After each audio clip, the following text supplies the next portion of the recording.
കേരളത്തിലെ അടുത്ത മുഖ്യമന്ത്രി ആരാകുമെന്ന വലിയ ചർച്ചയിലാണ് UDF ക്യാമ്പുകൾ. സതീശൻ അതിന് വാട്സപ്പ് ഗ്യാങ്ങുകളെ ഇറക്കി വലിയ പ്രചാരണം നടത്തുന്നുണ്ട്. സതീശനാണ് അടുത്ത മുഖ്യമന്ത്രി, സതീശന്റെ പേര് നിങ്ങൾ സജസ്റ്റ് ചെയ്യണം എന്നൊക്കെ പറഞ്ഞുള്ള വാട്സപ്പ് സംഭാഷണങ്ങളുടെ കാര്യവും നമ്മൾ വാർത്താമാധ്യമങ്ങളിൽ ധാരാളമായി കണ്ടു കഴിഞ്ഞു. എന്നാൽ ഇതൊന്നും താൻ അറിഞ്ഞ കാര്യമല്ലെന്ന് സതീശൻ നിഷേധിക്കുകയും ചെയ്യുന്നുണ്ട്. അത് സ്വാഭാവികമാണ്. അത് എപ്പോഴും അദ്ദേഹം അങ്ങനെ തന്നെയാണ് ഓരോന്ന് ചെയ്യുന്നത് എന്ന കാര്യവും നമുക്ക് അറിയാം. ഇനി രണ്ടാമത് സതീശൻ ഒന്നാമത് ഇങ്ങനെ ഓടുന്ന പട്ടിക്ക് ഒരു മുഴം മുന്നേ എന്ന തരത്തിൽ കല്ല് എറിഞ്ഞു കഴിഞ്ഞു. താൻ മുഖ്യമന്ത്രിയാകുമെന്ന തരത്തിലുള്ള പ്രചാരണവും ശക്തമാക്കി കഴിഞ്ഞു. ഇനി മുഖ്യമന്ത്രി സ്ഥാനത്തേക്ക് പരിഗണിക്കപ്പെടുന്ന മറ്റൊരാൾ KC വേണുഗോപാലാണ്. KC വേണുഗോപാലിന്റെ ചീട്ട് തമിഴ്നാട്ടിലെ മഹിളാ കോൺഗ്രസുകാർ വലിച്ചു കീറി ഒട്ടിച്ചു എന്നതാണ് മറ്റൊരു പരമാർത്ഥം. KC വേണുഗോപാൽ തമിഴ്നാട്ടിൽ കോൺഗ്രസ് DMK സഖ്യം തകർക്കാൻ ശ്രമിച്ചു എന്നുവരെയുള്ള വലിയ വാർത്തകളാണ് പുറത്തു വരുന്നത്.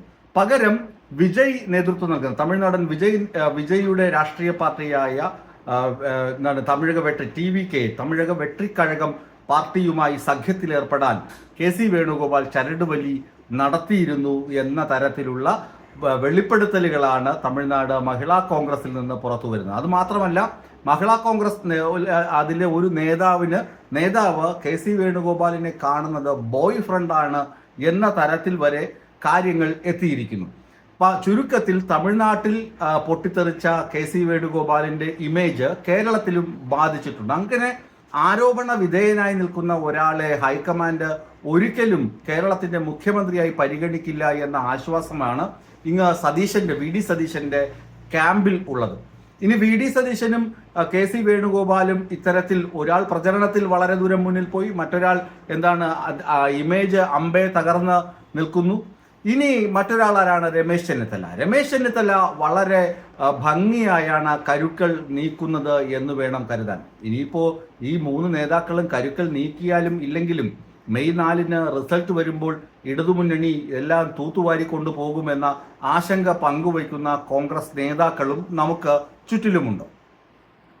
രമേശ് ചെന്നിത്തല എങ്ങനെയാണ് മുഖ്യമന്ത്രി കസാരയിലേക്ക് നടന്നെടുക്കുന്നത് എന്ന് ചോദിച്ചാൽ വോട്ടിന്റെ കണക്കുകൾ നമുക്ക് പിന്നെ പറയാം. അത് മെയ് 4-ന് ശേഷം വ്യക്തമാവുകയും ചെയ്യും. പക്ഷെ ഇപ്പോൾ നടത്തുന്ന നീക്കങ്ങൾ സാമുദായിക നേതാക്കൾക്ക്, അല്ലെങ്കിൽ കേരളത്തിലെ ബഹുഭൂരിപക്ഷം സാമുദായിക നേതാക്കൾക്കും അവർക്ക് വളരെ ചങ്ങാത്തമുള്ള വ്യക്തിയാണ് രമേശ് ചെന്നിത്തല. ഒരു പൊതു മുഖം എന്ന നിലയിൽ ഉയർത്തിക്കാട്ടാൻ വി ഡി സതീശന് കഴിയുകയില്ല. സതീശന്റെ പേര് പറയുമ്പോൾ തന്നെ വെള്ളാപ്പള്ളി ഒരു സൈഡിൽ നിന്ന് ചീത്ത വിളിക്കും, NSS ജനറൽ സെക്രട്ടറി മറ്റൊരു വശത്ത് നിന്ന് ചീത്ത വിളിക്കും. ഇനി ബിഷപ്പുമാരാണെങ്കിൽ സീറോ മലബാർ സഭ ഒരുപക്ഷെ കൂടെ നിന്ന് കഴിഞ്ഞാൽ ഓർത്തഡോക്സും യാക്കോബായും മലങ്കരയും ഒക്കെ വി ഡി സതീശനെ തള്ളിപ്പറയും. ആ ഒരു സ്ഥിതിവിശേഷമുള്ളപ്പോൾ ചെന്നിത്തല വളരെ ഭംഗിയോടെ ഈ സമുദായ നേതാക്കളുടെ ഒരു ധാരണ, അവരുടെ പിന്തുണയോടുകൂടി മുഖ്യമന്ത്രി കസേരയിൽ എത്തുക എന്ന ലക്ഷ്യം വെച്ചാണ് മുന്നോട്ട് പോകുന്നതെന്ന് ഇതിനകം തന്നെ വ്യക്തമായി കഴിഞ്ഞു. ഒരു പക്ഷേയെങ്കിൽ UDF ആണ് അധികാരത്തിലെത്തുന്നതെങ്കിൽ, UDFനാണ് മേൽക്കൈ ലഭിക്കുന്നത് തെരഞ്ഞെടുപ്പിലെങ്കിൽ, മുഖ്യമന്ത്രിയായി രമേശ് ചെന്നിത്തല വരണം. കാരണം അദ്ദേഹം വി ഡി സതീശനേക്കാൾ സീനിയറാണ്. അതുമാത്രമല്ല, കഴിഞ്ഞ തവണ 2021 ഇലക്ഷനിൽ പ്രതിപക്ഷ നേതാവായിരിക്കുകയും മുഖ്യമന്ത്രി കസേരയ്ക്ക് അർഹനാവുകയും ചെയ്തിരുന്ന അർഹനാണ് എന്ന പ്രതീതി ഹൈക്കമാൻഡിന് തന്നെ ഉണ്ടായിരുന്നു. പക്ഷേ കേരളത്തിന്റെ ഭാഗ്യം കൊണ്ട് UDF പൊട്ടിത്തരിപ്പണമാവുകയും മുഖ്യമന്ത്രി പിണറായി വിജയൻ തന്നെ വീണ്ടും മുഖ്യമന്ത്രിയായി വരികയും ചെയ്തപ്പോൾ UDFന്റെ ആശ മുഴുവൻ തകർന്നു. ചെന്നിത്തലയെ പ്രതിപക്ഷ നേതാവ് സ്ഥാനത്ത് നിന്ന് പോലും ഹൈക്കമാൻഡ് ദൂരെ കളഞ്ഞു.